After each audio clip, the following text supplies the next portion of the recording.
What did I do with my comb? Why am I always...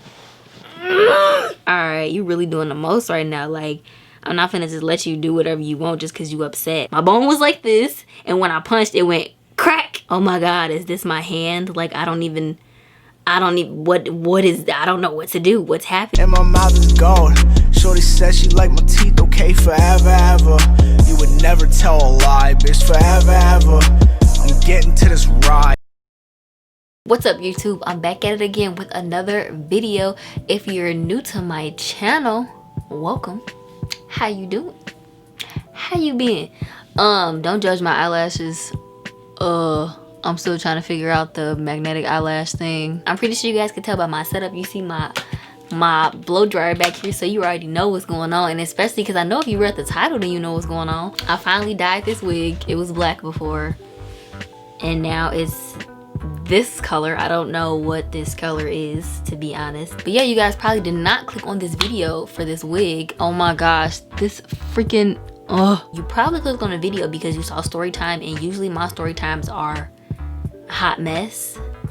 So yeah, there is nothing different about today's story time. Today's story time is also a hot mess, just like my hair. Fun fact, I twisted my hair purposely like this so I could put a wig on, and that was like 3-4 days ago, and I have not put a wig on since then. Also, don't pay attention to this if you see it. I was experimenting with polygel, and I haven't quite gotten around to doing all of my nails. So in order for me to tell you guys this story, we have to start from the beginning. So it was 2011, I believe. I was a sophomore in high school. I was with my first boyfriend that I had in high school. I said my first boyfriend like I was with a bunch of people in high school.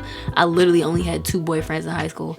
I was with my first boyfriend in high school. He would come to my house after school sometimes. This is where this gets messy, all right? However, my best friend, who was a boy, who ended up being my boyfriend, my second boyfriend in high school, he would also come to my house after school. He actually came to my house more after school than my boyfriend did, because I mean, obviously he liked me, so he wanted to be around me. But my boyfriend will only come over like sometimes, because he was more of like, how can I explain my first high school boyfriend? He was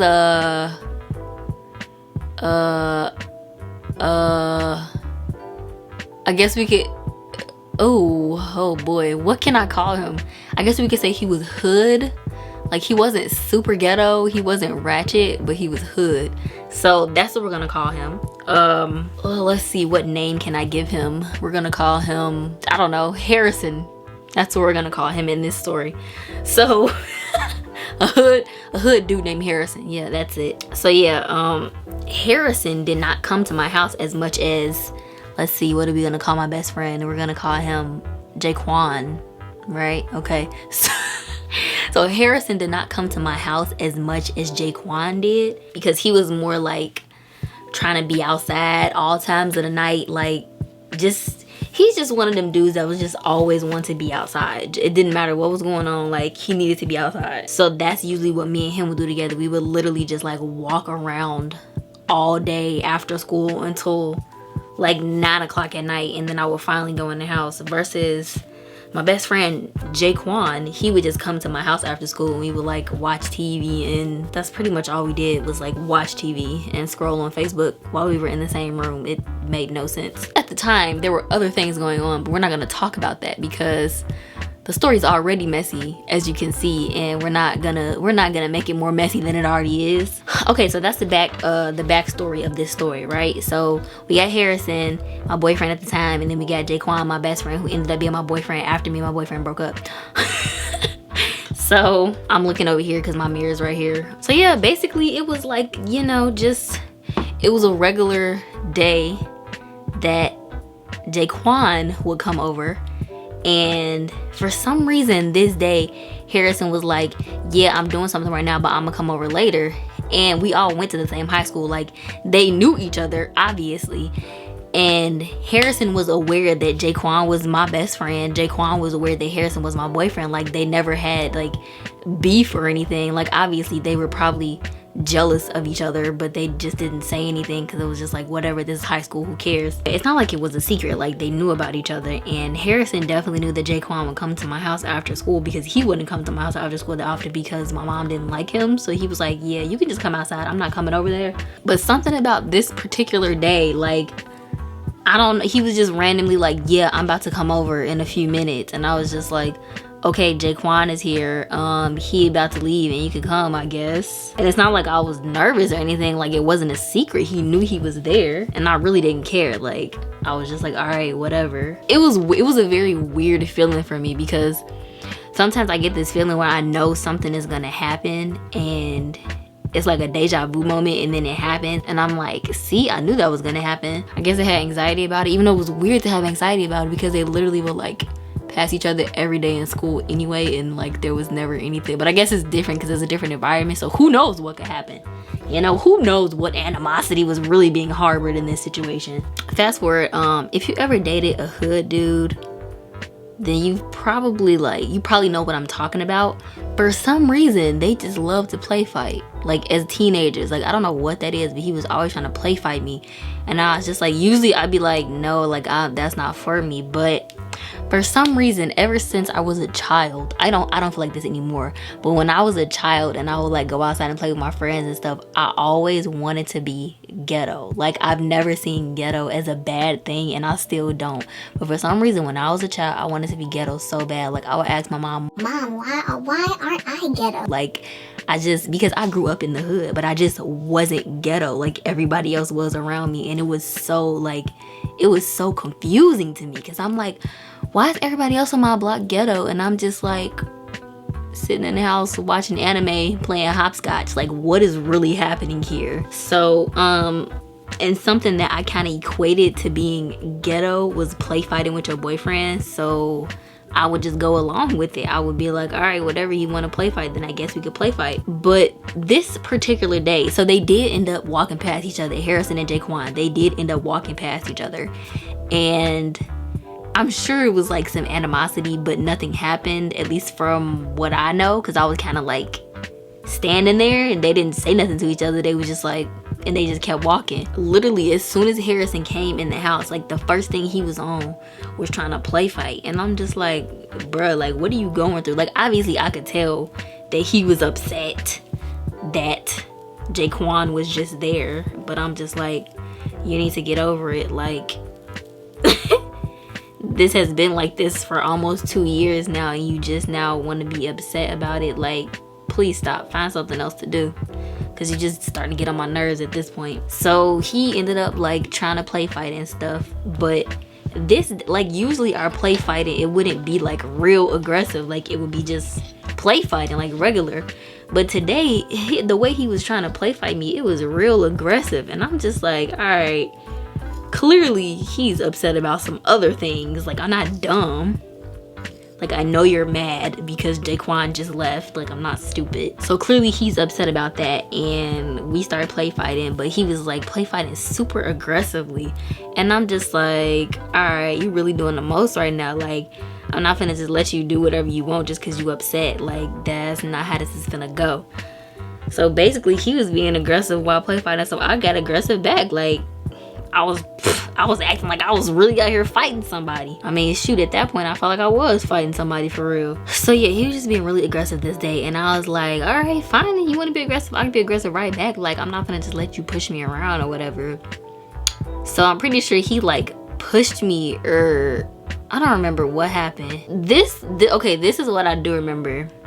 He was definitely sitting on the couch, so I think he probably pushed me away from the couch, and then I came back towards the couch and I swung. Like, I just swung. I don't remember even seeing where I swung at. Like, I just swung, and my sister was in the room too. She was in the room. She was like in the living room too. We was all like watching TV or something. I don't remember.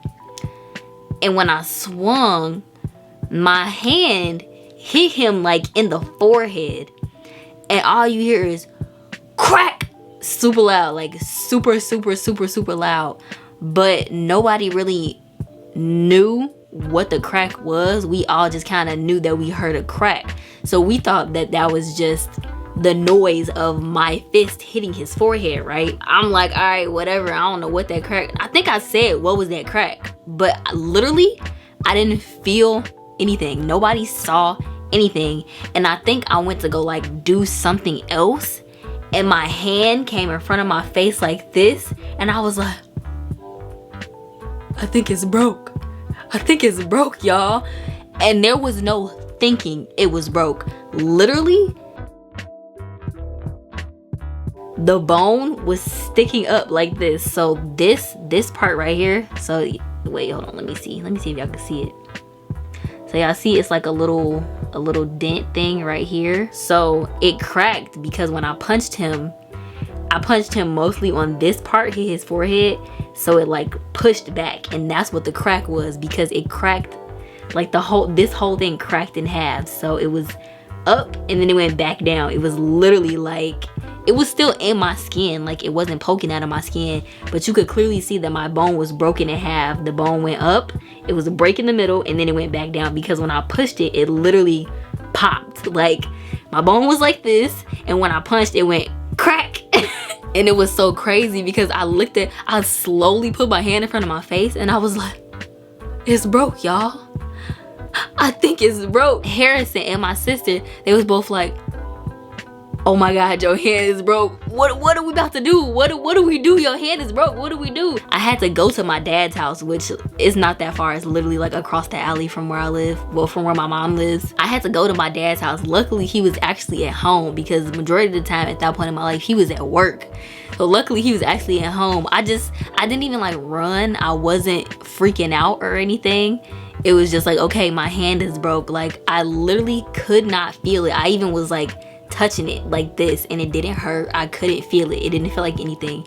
So I just slowly walked to my dad's house. I'm like I wasn't in a hurry or anything. And he opens the door, and I was like, my hand is broke. And he's like, how did you break your hand? He's like, where's your mom? I'm like, yeah, I don't know where she is. She might be at work. I don't remember where she was at. I don't remember what I said. I don't remember really what happened after that. Like I don't know where Harrison went. I'm pretty sure he went home, because he did not walk to my dad's house with me. I definitely remember walking to my dad's house by myself. I don't know where my sister went. Like I really don't know. And then as I was sitting in the hospital, I made a Facebook status, and I was like, I think it said my freaking hand broke or something like that.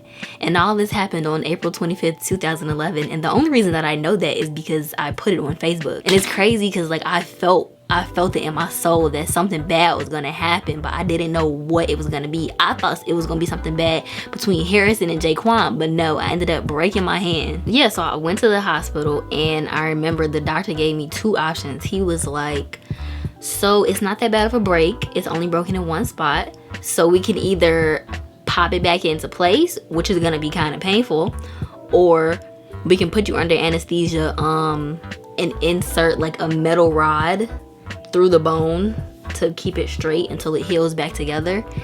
And I was like, I'm not trying to be in pain right now, because I can't feel this and I like to keep it that way. So we can go with the less painful option. So they ended up giving me like a hard cast. It stayed just like that, like in a triangle. It stayed like that inside the hard cast for about a week. And then I went back to the doctor a week later. They took off the hard cast. I'm pretty sure this was my first time being put under. So that was like the weirdest thing ever. Like I will never forget going under, and I will never forget waking up, because those are like the weirdest feelings in the world. Like they gave me the stuff. They put it in my IV or whatever. And he was like, so yeah, you should feel it in a few seconds. Count backwards from 25. And I was like, I think I asked him something. I was like, are you sure it's gonna work? Is it only gonna take 25 seconds? And I started counting back, and I think I only got to like 19. And then the next thing I know, I'm waking up and I'm like high as a kite. Like, oh my gosh. Because they had already given me, I think it was hydrocortisone or something like that. I don't know what it's called. I don't do drugs. But It was the strong pain reliever or whatever. So I remember waking up and I was in the bed. I was in this room by myself. As soon as I woke up, somebody came in the room and was like, "Are you okay?" And I was like, "Yes." "Is it over?" And they're like, "Yeah, you can go home now." And I was like, okay. So I just sat there for a minute because I could not move. Like, I was so freaking high. I could not move. And then my mom came in the room. She helped me put on my clothes and stuff. The hospital, they tried to, I was in a wheelchair because that's how high I was. Like, I could not physically walk. And they rolled me to the front door and they were like, "Do you have a car?" And she was like, "No, it's fine. We'll walk. We only live 2 blocks away." And I remember looking at her like, because I'm like, I can't even keep my eyes open. I cannot feel my legs. And you telling me now we gotta walk from here to the house? I mean, granted, it's not that far away. It's literally 2 blocks away from my house. But still, I was like, are you serious? Like, for real? Like, I'm drifting in and out of consciousness. So I don't remember the walk at all. But I do remember, like, holding on to her like this. Like, I'm just like... and my feet was moving, but I don't remember it. And then the next thing I remember... I was sitting on the couch and I was still I'm pretty sure I took like a 15-minute nap. And then I opened my eyes and it was somebody there. I can't remember if it was Harrison or if it was Jaquan, but it was somebody there and it was like, "Are you okay?" And I was like, "Yeah, I'm okay." And I think I asked for some water and I drank the water and then I went back to sleep. That's the only thing I remember from that day, actually getting the surgery done. And then I had to go back like 3 days later or something like that. And so I'm gonna put a picture up here of when I went back so you guys can see what it looks like when I had to go back to like make sure everything was okay. I'm sorry in advance if you squeamish, but here it is. It was a super long metal rod. It reached from like right here and then it came to right here. And then it was like a little white ball screwed to the top of it. Yeah, that's what was keeping my bone together. And I remember when he first took off the wrap, I was like in shock. I was like, "Oh my God, is this my hand?" Like, I don't even, what is that? I don't know what to do. What's happening here? And to top it all off, it was my right hand, which is the hand that I write with. Like, I cannot write with my left hand to save my life. So that was actually kind of like good for me for like 2 weeks, because for the first 2 weeks, I really couldn't use my hand. Like, I couldn't put any pressure on it right here. So I couldn't really write. So I kind of just didn't do any work for 2 weeks. And I had a reason not to, so my grades didn't go down. But yeah, I mean, I went through that and it looked really gross, as you can see from the picture. So like, basically the whole time that, I don't remember how long it was. It might have been like 2 or 3 months or something like that. But the whole time I had the rod in my hand, I would be at school and people would be like, "Hey, let me see your hand. Let me see your hand. Take the bandage off. Let me see it." Because I think I showed like a few people and some other people like oversaw me showing them and they told other people. So I mean, basically towards the end of my hand being broke, everybody in the whole school had seen what you guys are seeing right now. And there was times when people who had already seen it before would be like, "Hey, let me see your hand again." And I'm just like, what is y'all obsession with my hand? Like, now looking back at it, I probably shouldn't have took it off though that many times, especially at school, because I probably could have got like an infection or something, but I was always taking it off. It was very swollen. Like my pinky, like if you look at my hands now, this one is closer to the rest of my hands than this one, like more further out than this one is. And then that's about it. Like, I don't really get arthritis in this hand well, that's not true, I lied. Sometimes I get arthritis in this hand, like right here, right where the break is. It depends though, but not a lot, not very often. When it first happened, I was like, I always had arthritis right here, like always. It was so painful. It was kind of stuck like this, so the pen was in my hand straight down like this, and I could move these fingers, but I couldn't move this one. So this finger did not move for like almost two or 3 months, I think. So when I finally like got it taken out and I could like move it around, you know how you're supposed to have lines in your fingers, all of these lines and the lines on this side, none of that was there. My finger was like a baby sausage. There was not a single line in this finger, and it was literally the weirdest thing I ever seen in my life. Like, it was so weird. The lines in my finger didn't really start coming back for maybe like a month after I got the rod removed. And that's another thing I'll never forget about this experience, was getting the actual rod removed, because it was like Like, thinking about it, I cringe, because it was literally like the weirdest feeling I've ever felt in my life, and I don't think I would ever forget the feeling. So like, if you one of those people who don't like hearing styrofoam rub together or something like that, if you don't like those type of noises, and like you get that like shivering feeling in your body when you hear that noise, that's what it felt like when they took the rod out of my hand, except it was like 10 times worse. Like, it felt like, oh my god, it felt like hearing nails scratch against a chalkboard. That's what it felt like. Like, my whole body was like, I don't like this feeling.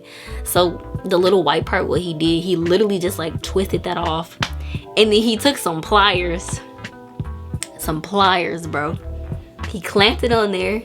He was like, are you ready? I'm about to pull. I was like, okay. He's like, it's not gonna hurt, you're just gonna feel a little bit of pressure.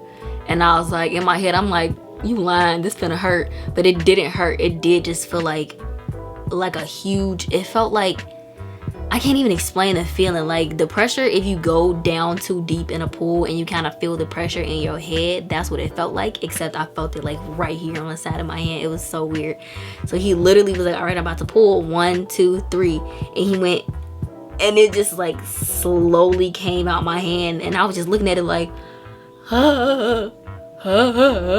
like, it was so gross. Another interesting tidbit of information in this story is that the guy who actually did my surgery, he was sued for malpractice like 5 years later. And I was just like, wow, that could have been me. Like, my hand would probably be terrible right now had he messed something up. Whatever he messed up on that other person, I'm glad he didn't mess up with me. So yeah, that was the story of the time that I broke my hand on my ex-boyfriend's head. Moral of the story, keep your hands to yourself. Since that day, I've become a pacifist. I don't even like to start arguments. I mean, before that, I never really was like a fighter. Like, I don't like fighting people anyway. So, I mean, but since that, I've definitely just been like, nah, I'm good, champ. Like, I'm good. That's the end of this video.